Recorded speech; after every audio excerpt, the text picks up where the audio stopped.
जय हिंद। एक बार फिर से आप सभी का exam Guruji by Arvind sir YouTube channel में बहुत बहुत स्वागत है।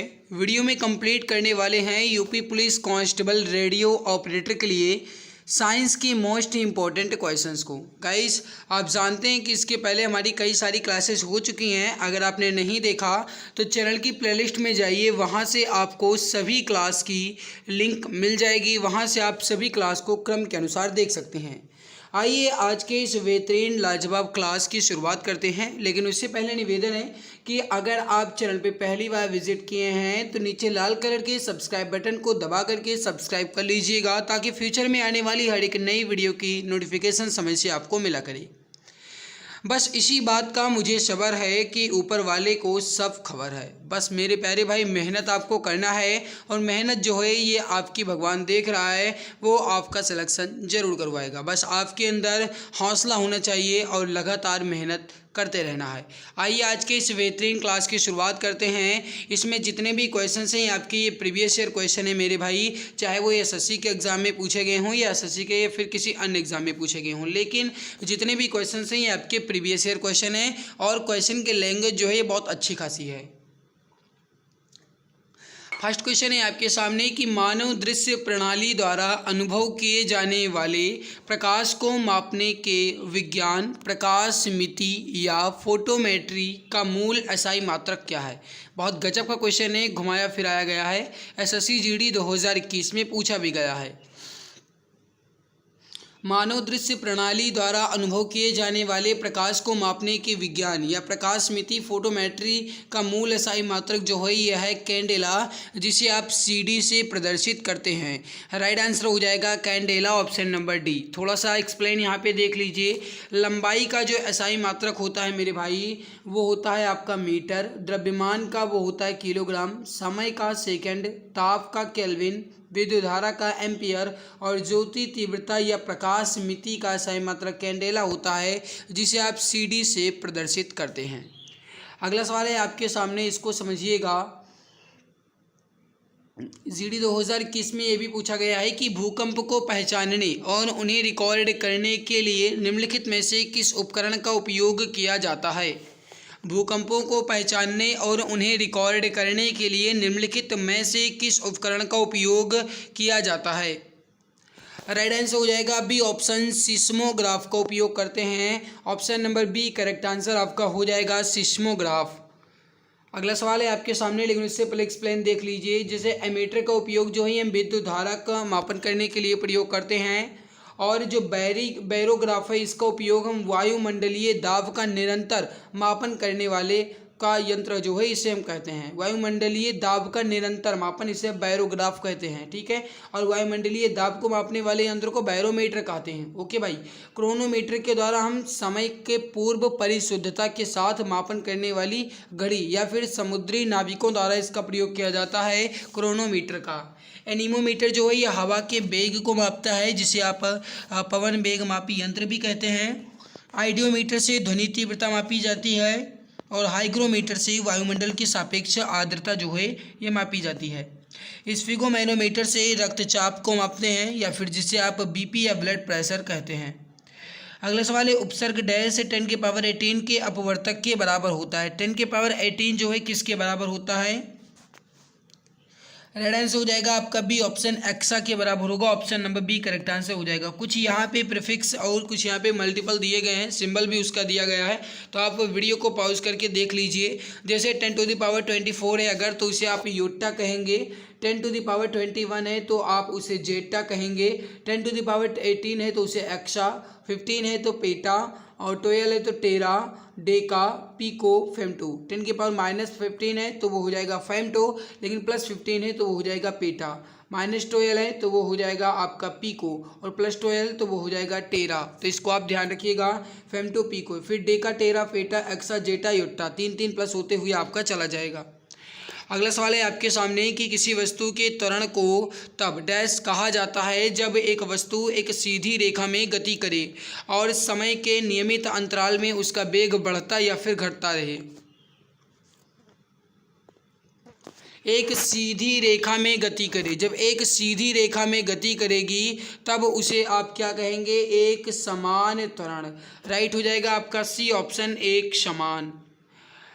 अगला सवाल है आपके सामने, लंबा चौड़ा सा दिया गया है लेकिन इजी बहुत है। निम्नलिखित में से किस नियम की इस रूप में व्याख्या की जा सकती है कि प्रत्येक पिंड तब तक अपनी विरामावस्था में ही रहता है या एक सरल रेखा में एक समान गति की अवस्था रहता है जब तक उसे किसी बाह्य बल द्वारा अन्यथा कार्य करने के लिए विवश न किया जाए।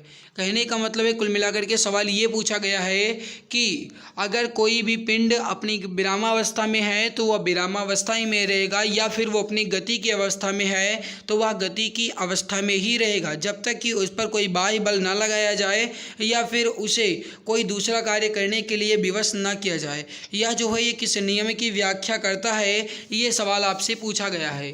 राइट आंसर हो जाएगा गति का पहला नियम, जिसे आप जड़त्व का नियम कहते हैं, जिसे आप लॉ ऑफ इनर्शिया भी कहते हैं। तो राइट आंसर हो जाएगा आपका, एक मिनट, तो राइट आंसर हो जाएगा आपका, वो हो जाएगा ए ऑप्शन। ओके गाइस, अगला सवाल आपके सामने, इसको समझिएगा।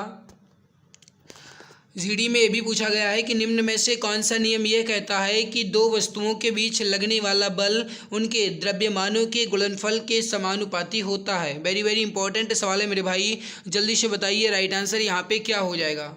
निम्न में से कौन सा नियम यह कहता है कि दो वस्तुओं के बीच लगने वाला बल उनके द्रव्यमानों के गुणनफल के समानुपाती होता है। राइट आंसर हो जाएगा गुरुत्वाकर्षण का नियम। करेक्ट आंसर हो जाएगा आपका बी ऑप्शन, गुरुत्वाकर्षण का नियम। ऑप्शन बी करेक्ट आंसर आपका हो जाएगा।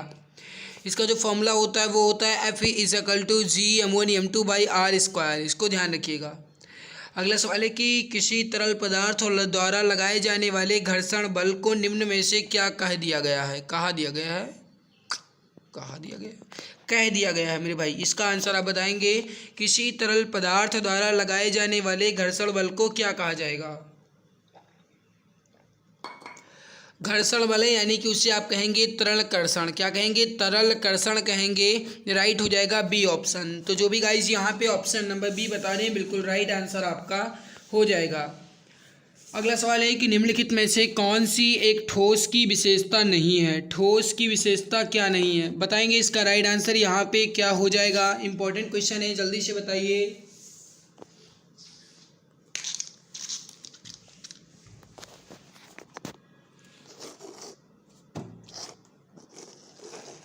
बताइए मेरे भाई जल्दी से, सही आंसर क्या हो जाएगा। ठोस की विशेषता नहीं है, ये सवाल आपसे पूछा गया है। देखिए, ठोस के आकार को बदलना मुश्किल है, इसलिए वह कठोर होते हैं। बिल्कुल एग्जैक्ट है, राइट है। बल के अधीन होने पर ठोस टूट सकता है, बिल्कुल सही है मेरे भाई। कोई भी अगर जैसे ईंट एक ठोस ही है, अगर आप उसे बिल्कुल तेज और बहुत ही बल लगा करके उसे आप उठाकर पटकेंगे मेरे भाई तो वो टूट जाएगा। ठोस को आसानी से संपीड़ित किया जा सकता है। अभी ऊपर ही बताया गया कि बल के अधीन, यहाँ पे क्या कहा गया है, ठोस को आसानी से, तो मतलब ऑप्शन सी गलत है भाई, क्योंकि आसानी से हम इसे संपीड़ित कर ही नहीं सकते। इसके लिए मुझे अधिक बल की आवश्यकता पड़ेगी। तो करेक्ट क्या हो जाएगा आपका, सी ऑप्शन। ठोस का एक निश्चित आयतन होता है, ये बिल्कुल राइट है। तो ऑप्शन नंबर सी जो है ये ठोस की विशेषता नहीं है, उसके संबंध में गलत दिया गया है। अगला सवाल है आपके सामने कि किसी द्रव का उसके क्वथनांक के कम किसी भी तापमान पर गैस में परिवर्तन इस नाम से जाना जाता है। कहने का मतलब क्या है, फिर से समझिए। किसी द्रव का उसके क्वथनांक के कम किसी भी तापमान पर गैस में परिवर्तन, उसे हम किस नाम से जानते हैं। राइट आंसर हो जाएगा आपका डी ऑप्शन, वाष्पीकरण के नाम से। Option number D correct answer हो जाएगा, वाष्पीकरण। अगला सवाल है आपके सामने, उससे पहले बता दें 5000 से अधिक जीके की क्वेश्चंस की ई बुक लॉन्च की गई है 60% डिस्काउंट के साथ, मात्र 39 रुपये में आपको मिल जाएगी। मेरे प्यारे भाई, आप यहाँ पर बता दें कि इस ई बुक को पढ़ लेते हैं, अगर 39 रुपये की आपको मिल रही है तो आपका जी के विषय का तो डर खत्म होगा ही, साथ में आपका एक कॉन्फिडेंस लेवल भी बढ़ जाएगा और साथ में एग्ज़ाम्स में सिलेक्शन के चांस भी आपके बढ़ जाएंगे। इस ई बुक में आपको history, geography, economic, constitution, science, physics, chemistry, biology और स्टैटिक जीके का मिलेगा, साथ में एक्स्ट्रा पॉइंट्स भी मिलेगा। ई बुक इमेज एंड कलरफुल है। थोड़ा सा ई बुक का रिव्यू दिखा देता हूँ। ये है आपकी ई बुक 60% डिस्काउंट के साथ मात्र 39 रुपये में मिल जाएगी। एक चॉकलेट का दाम होता है आपका 39 रुपये। बेहतरीन और लाजवाब कंटेंट के साथ है मेरे भाई। समुद्र हो या किताब, अगर आपको इनकी गहराई जानना है तो इनमें डूबना पड़ेगा। ये कोई खास बात नहीं है, ये बिल्कुल जाहिर सी बात है और बिल्कुल राइट है। इमेज एंड कलरफुल है बेहतरीन तरीके से। आप कितना भी जूम कर लें गाइस, आपको बिल्कुल क्लियर ही दिखेगा। मैं आपको जूम करके भी दिखा देता हूँ, जैसे यहाँ पे कहते को मैं जूम कर रहा हूँ, आप देख लीजिए। कितना भी आप जूम कर लेंगे बिल्कुल क्लियर, बिल्कुल स्पष्ट दिखेगा और बेहतरीन, पूरे गाइस बेहतरीन तरीके से लिखी गई है और कलर भी है और इमेज भी है, ताकि पढ़ने में मज़ा आए, बोरिंग बिल्कुल भी महसूस ना हो। तो आप चाहें तो 60% डिस्काउंट के साथ परचेज कर सकते हैं। 8948667652 8948667652 8948667652 पर आप व्हाट्सएप करके इसे परचेज कर सकते हैं। तो एक बार नंबर को आप नोट कर लीजिएगा और यहाँ पे मैसेज कर दीजिएगा। अगला सवाल है आपके सामने कि सूरज की रोशनी के स्पेक्ट्रम को प्राप्त करने के लिए ग्लास प्रिज्म का उपयोग करने वाले पहले व्यक्ति कौन थे?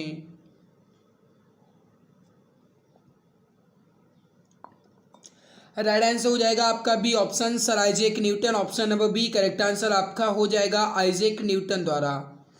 अगला सवाल है आपके सामने, एलईडी शब्द का पूर्ण रूप क्या है जिसके आविष्कार के लिए 2014 में नोबेल पुरस्कार भी मिल चुका है? देखिए, एलईडी का जो पूरा नाम होता है ये होता है लाइट इमेटिंग डायोड। क्या होता है? Light emitting diode. Option number C आपका एग्जैक्ट राइट आंसर हो जाएगा, light emitting diode. Option C correct answer आपका हो जाएगा। मेरे प्यारे भाई, इसके जो आविष्कार हैं वो हैं इसामो आकासाकी, हिरोशी अमानो और सूजी नकामुरो। ये 3 लोग हैं, इन्होंने नीले एलईडी के आविष्कार किए और इनके लिए इन्हें 2014 में भौतिकी के नोबेल पुरस्कार से भी सम्मानित किया जा चुका है। तो इसको आप ध्यान रखेंगे। फैराडे की इकाई क्या है? इसका आंसर आप बताएंगे, फैराडे की इकाई क्या है? रेड आंसर हो जाएगा बी ऑप्शन, धारिता। Option number B correct answer हो जाएगा, धारिता जो है फैराडे की इकाई है।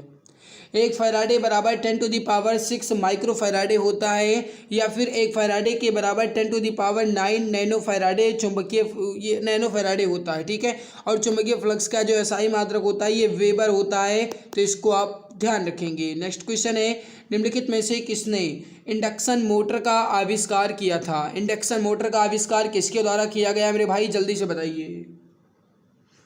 रेड आंसर हो जाएगा निकोला टेस्ला के द्वारा किया गया था इंडक्शन मोटर का आविष्कार। करेक्ट आंसर हो जाएगा आपका D option, Nikola Tesla. Option number D correct answer आपका हो जाएगा। अगला सवाल है आपके सामने, एफएम रेडियो का पेटेंट किसने कराया था? एफएम रेडियो का जो पेटेंट है ये किसने कराया था? जल्दी से बताएंगे इसका राइट आंसर क्या हो जाएगा। और मेरे भाई, अगर आपको हमारी मेहनत अच्छी लग रही है तो क्लास को लाइक जरूर कर दिया करो, क्योंकि मेहनत जी जान शिद्दत जो कुछ भी हम आपके लिए लगा रहे हैं, तो इतनी जिम्मेदारी आपकी बनती है कि आप क्लास को लाइक कर दें। एफएम रेडियो का पेटेंट जो है ये एडविन एच आर्मस्ट्रांग द्वारा कराया गया था। राइट आंसर हो जाएगा आपका C option, Edwin H Armstrong द्वारा। अगला सवाल है आपके सामने, अल्फा कण के द्विआवेशित आयन जो हैं किसमें होते हैं? अल्फा कण जो हैं इसके द्विआवेशित आयन किसमें होते हैं? जल्दी से बताएंगे राइट आंसर।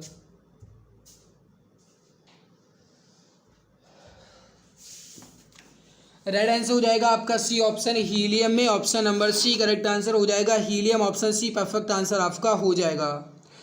अगला सवाल है आपके सामने, नाभिकीय संलयन के संबंध में निम्नलिखित में से कौन सा कथन सही नहीं है? मेरे भाई, आपको बताना है कि इसके संबंध में कौन सा कथन सही नहीं है। तो इसके लिए आप लगभग कम से कम 10 से 11 सेकंड का समय लीजिए और जल्दी से बताइए।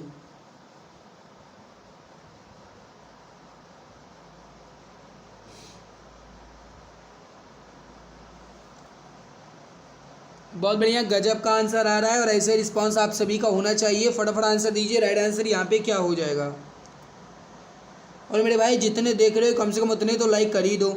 नाभिकीय संलयन के संबंध में कौन सा कथन सही नहीं है? नहीं है पूछा जा रहा है, ध्यान दीजिएगा। पहला ऑप्शन, ये नाभिकीय विखंडन की तुलना में बहुत अधिक ऊर्जा उत्पन्न करते हैं। एग्जैक्ट और बिल्कुल सही लिखा गया है। इस प्रक्रिया का उपयोग परमाणु बम बनाने में किया जाता है। एग्जैक्ट और बिल्कुल गलत लिखा गया है, क्योंकि भाई आप जानते हैं कि परमाणु बम का जो सिद्धांत है ये नाभिकीय संलयन नहीं, नाभिकीय विखंडन पर है मेरे भाई। तो ये नाभिकीय विखंडन पर है, ना कि संलयन पर। तो ये गलत है आपका बी ऑप्शन। ओके, अगला देखते हैं। इस प्रक्रिया द्वारा उत्पादित बिजली नाभिकीय विखंडन से प्राप्त बिजली की तुलना में वाणिज्यिक तौर पर कम या फिर अर्धक्षम्य होती है। बिल्कुल राइट है। ये तारों की ऊर्जा का स्रोत होता है, ये भी सही है। मतलब परमाणु बम का जो सिद्धांत है ये नाभिकीय विखंडन पर है, संलयन पर नहीं है। हाइड्रोजन बम का जो है ये आपका नाभिकीय संलयन पर है, तो इसको आप ध्यान रखेंगे। अगला सवाल है आपके सामने मेरे भाई, आपसे क्या पूछा जा रहा है ये बताइए। और जीडी 2019 में पूछा गया है एसएससी एग्जाम्स में, चुंबकीय क्षेत्र रेखाएं खींचने के लिए किस उपकरण का उपयोग या प्रयोग किया जाता है? चुंबकीय क्षेत्र रेखाएं खींचने के लिए किस उपकरण का प्रयोग किया जाता है? राइट आंसर हो जाएगा आपका डी ऑप्शन, कंपास का उपयोग करते हैं। Option number D correct answer हो जाएगा कंपास का। मेरे भाई अगर आपके पास आवाज़ की थोड़ी सरसराहट जा रही है तो माफ़ कीजिएगा, क्योंकि फ़ैन चल रहा है, गर्मी ज़्यादा हो रही है, इस वजह से फ़ैन चलाना ज़रूरी है ना। तो इस वजह से अगर आपके पास थोड़ी सी सरसराहट की आवाज़ जा रही है तो मैनेज कीजिएगा मेरे भाई। और कंपास को दिक् सूचक के नाम से भी जाना जाता है, तो इसको भी आप ध्यान रखेंगे। अगला सवाल है आपके सामने कि निम्नलिखित में से कौन सा वह साधारण उपकरण है जिसका उपयोग विद्युत परिपथ को वियोजित करने या फिर इसे पूर्ण करने के लिए उपयोग किया जाता है? जीडी 2021 में सवाल आपका पूछा गया है, बताएंगे इसका राइट आंसर क्या हो जाएगा। कौन सा एक साधारण उपकरण है जिसका उपयोग विद्युत परिपथ को वियोजित करने या फिर इसे पूर्ण रूप से पूर्ण करने के लिए हम उपयोग करते हैं? देखो, परिपथ को वियोजित करने या फिर पूर्ण करने के लिए हम स्विच का इस्तेमाल करते हैं। राइट आंसर हो जाएगा आपका स्विच का इस्तेमाल किया जाता है। अगला सवाल है आपके सामने कि शक्ति P, प्रवाह I और प्रतिरोध R यानी रेजिस्टेंस के बीच क्या संबंध है? सही आंसर हो जाएगा शक्ति जो है वह उसके प्रवाह के वर्ग और प्रतिरोध के गुणनफल के बराबर होगा। सही आंसर हो जाएगा शक्ति जो है प्रवाह के वर्ग और उसके प्रतिरोध के गुणनफल के बराबर होगा। राइट आंसर हो जाएगा आपका डी ऑप्शन, फी I²/R। अगला सवाल है आपके सामने, क्या कह रहा है कि निम्नलिखित में से कौन सा ध्वनि तरंगों का एक अभिलक्षण नहीं है? ध्वनि तरंगों का एक अभिलक्षण इसमें कौन सा नहीं है? देखिए, प्रगामी यांत्रिकी अनुदैर्ध्य है, लेकिन विद्युत चुंबकीय ये जो है ये ध्वनि तरंग का एक अभिलक्षण नहीं है। राइट हो जाएगा आपका सी ऑप्शन। अगला सवाल है कि निम्नलिखित में से कौन ध्वनि तरंग की एक विशेषता नहीं है? आपको बताना है कि ध्वनि तरंग की एक विशेषता नहीं है इसमें, और वो कौन सी है। देखो, आवृत्ति तो है ही मेरे भाई, फ्रीक्वेंसी, और इसका जो लैम्पटीट्यूड है वो भी है, इसकी जो स्पीड है वो भी है, लेकिन संपीड़न जो है ये ध्वनि तरंग की विशेषता नहीं है। ऑप्शन नंबर सी आपका बिल्कुल राइट आंसर हो जाएगा। मेरे भाई आगे बढ़ने से पहले मैं आप सभी से एक छोटा सा निवेदन करता हूं कि अगर आपको हमारी मेहनत अच्छी लग रही है तो प्लीज़ क्लास को लाइक ज़रूर कर दो, क्योंकि आपके लिए ही मेहनत कर रहे हैं और आप सभी के लिए ही अपना कीमती समय खर्च करते हैं। तो इतनी जिम्मेदारी बनती है कि आप क्लास को लाइक कर दो, और जो चैनल पर पहली बार आए हमें सब्सक्राइब कर लें। तो अगर आपने अभी तक सब्सक्राइब नहीं किया है तो सब्सक्राइब जरूर कर लीजिएगा, ताकि आने वाली हर एक नई वीडियो की नोटिफिकेशन समय से आपको मिला करे। अगला सवाल है आपके सामने कि औद्योगिक संस्थापनाओं में भार उठाने के लिए हाइड्रोलिक जैक का उपयोग किया जाता है, और जो हाइड्रोलिक जैक है यह भौतिकी के किस नियम पर आधारित है? बताएंगे, हाइड्रोलिक जैक का उपयोग हम करते हैं और यह भौतिकी के किस नियम पर आधारित है? रेड आंसर हो जाएगा पास्कल के नियम पर आधारित है। Option number C correct answer हो जाएगा, दाब का नियम या पास्कल के नियम। Option number C correct answer हो जाएगा। अगला सवाल है आपके सामने, गति का कौन सा नियम ये कहता है कि जब एक पदार्थ दूसरे पदार्थ पर जोर लगाता है तो दूसरा पदार्थ तुरंत पहले पर वापस बल लगाता है। एग्जैक्ट जैसे आपने पढ़ा होगा गाइस कि आप क्या बताएं जैसे कि आप पृथ्वी पर चलते हो तो वो आपका इसी का उदाहरण है। या फिर एक तरीके से कहा जाए कि जैसे आप पेड़ में अमरूद लगे हैं और अमरूद के पेड़ की टहनियों को आप हिलाते हो तो अमरूद के पेड़ जो हैं गिर जाते हैं। ये किस पर है? अमरूद के पेड़ जो हैं गिर जाते हैं, किस पर है बताओ?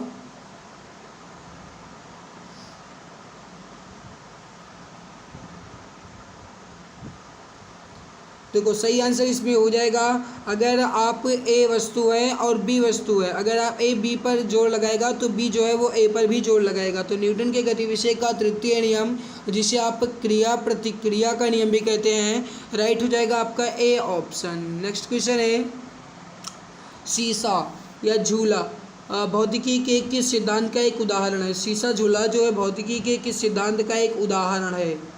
राइट हो जाएगा बल। करेक्ट आंसर हो जाएगा आपका ए ऑप्शन। नेक्स्ट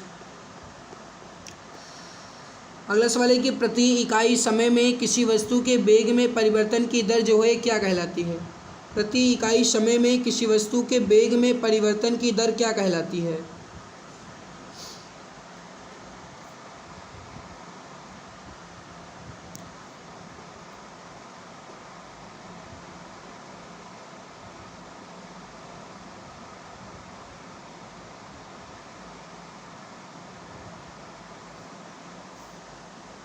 प्रति इकाई समय में किसी वस्तु के वेग में परिवर्तन की दर को एक्सेलरेशन कहते हैं, यानी त्वरण कहते हैं। राइट आंसर हो जाएगा आपका डी ऑप्शन, त्वरण।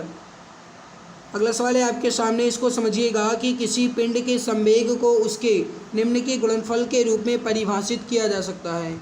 आपको बताना है कि किसी पिंड के संवेग का जो मतलब गुणनफल है वो किसके बराबर होता है। देखो समवेग, समवेग, आप इसका संधि विच्छेद करेंगे तो सम आपका अलग निकल जाएगा, वेग आपका अलग निकल जाएगा। सम मतलब होता है संगति, और संगति का मतलब होता है आपका द्रव्यमान, और वेग तो वेग होगा ही। तो द्रव्यमान और वेग का गुणनफल जो है ये आपका संवेग के बराबर होगा। ठीक है मेरे भाई, तो इसको आप ध्यान रखेंगे। आगे बढ़ते हैं। अगला सवाल है आपके सामने, जड़त्व को किसके द्वारा मापा जाता है? जड़त्व को किसके द्वारा मापा जाता है, इसका आंसर आप बताएंगे। पीडीएफ टेलीग्राम पे मिल जाएगी। एग्जाम गुरुजी भाई अरविंद सर के नाम से टेलीग्राम चैनल बना है, वहाँ से आपको इसकी पीडीएफ मिल जाएगी। राइट आंसर हो जाएगा द्रव्यमान, option number A correct answer हो जाएगा। जो जड़त्व है उसे हम द्रव्यमान से मापते हैं, ऑप्शन ए करेक्ट आंसर आपका हो जाएगा। जेट इंजन किस सिद्धांत पर कार्य करता है? जेट इंजन जो है किस सिद्धांत पर कार्य करता है? राइट आंसर हो जाएगा रैखिक संवेग के संरक्षण के सिद्धांत पर, option number B correct answer हो जाएगा। हाल ही में जो चंद्रयान 3 लॉन्च किया गया, ये भी रैखिक संवेग संरक्षण के सिद्धांत पर ही लॉन्च किया गया है, तो इसको आप ध्यान रखेंगे। राइट आंसर हो जाएगा आपका बी ऑप्शन, रैखिक संवेग के संरक्षण।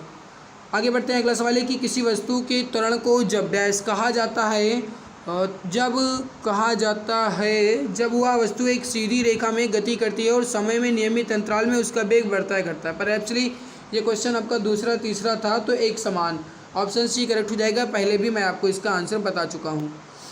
निम्न में से कौन सा एक गति का सही समीकरण है? गति के जो कुल मिलाकर के समीकरण दिए गए हैं, ये 3 समीकरण दिए गए हैं। पहला समीकरण जो है वो है वी स्क्वायर बराबर यू स्क्वायर धन 2as, ये है आपका, नहीं ये तीसरा समीकरण है, तो मैं पहले लिखता हूँ। पहला समीकरण है v बराबर u प्लस AT, ये है आपका पहला समीकरण। v जो है ये आपका अंतिम वेग है, u जो है आपका ये प्रारंभिक वेग है, a जो है आपका एक्सेलरेशन है, t जो है आपका ये टाइम है। ठीक है, v बराबर u प्लस AT। दूसरा जो है वो है s is equal to ut plus 1/2 AT square, और जो तीसरा समीकरण है वो है v स्क्वायर बराबर u स्क्वायर धन 2as। ये आपका पहला, ये है दूसरा, ये है तीसरा। हमसे पूछा गया सही समीकरण 2s बराबर v, गलत। 2s बराबर 2ut प्लस 1/2 AT स्क्वायर। जब आप इसको तोड़े मरोड़ेंगे तो ये इसी तरीके से बन जाएगा, तो बी ऑप्शन राइट है। v बराबर u प्लस AT स्क्वायर मैंने बताया है, ना कि ये गलत है, तो u बराबर नहीं होगा। पहली बात तो यह स्क्वायर भी नहीं होगा।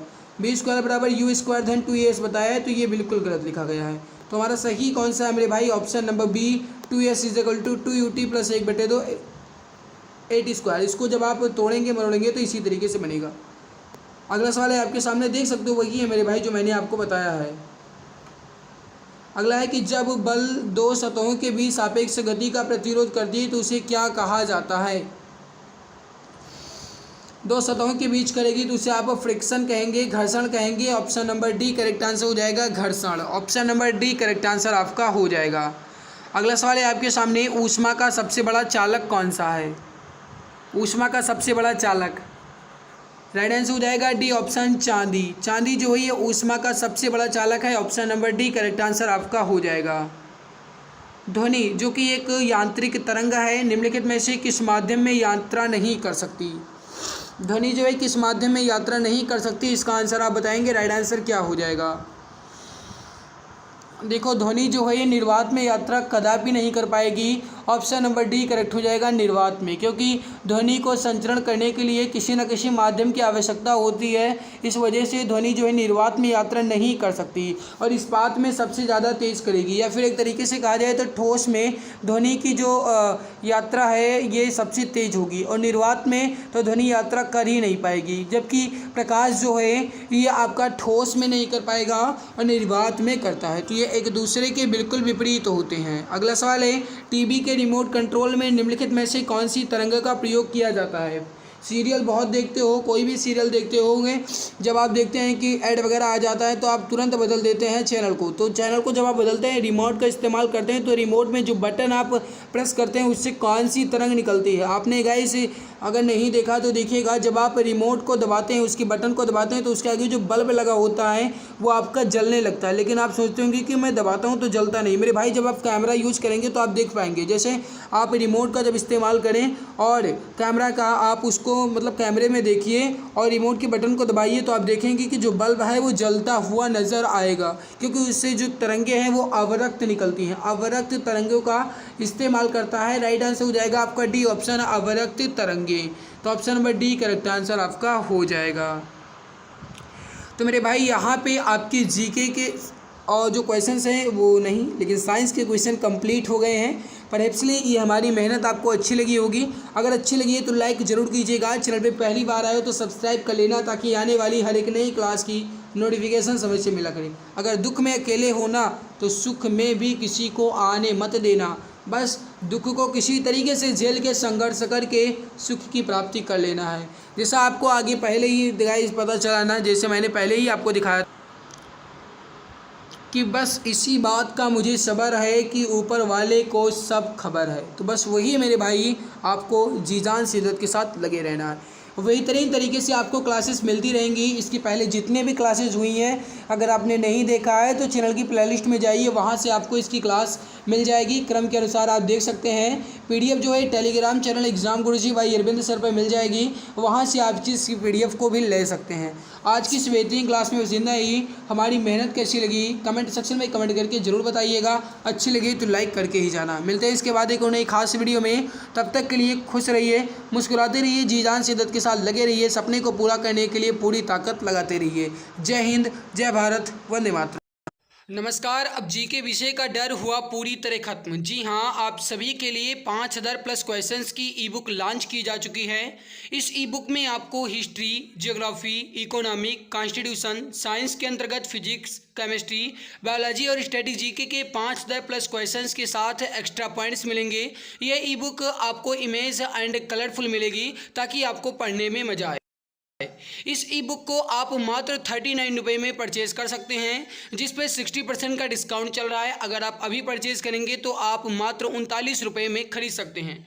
इसको खरीदने के लिए UPI ID पूजा BCI T05@OKSBI पर आपको मात्र 39 रुपये पे करना है, या फिर अन्य डिटेल्स आप व्हाट्सएप नंबर 8948667652 पे आप प्राप्त कर सकते हैं। यहाँ से भी आप परचेज कर सकते हैं। यह ई बुक आपको सभी एग्जाम्स में बहुत ज़्यादा हेल्प करेगी और आपको सिलेक्शन दिलाने में बहुत ज़्यादा मदद करेगी। बहुत बहुत धन्यवाद।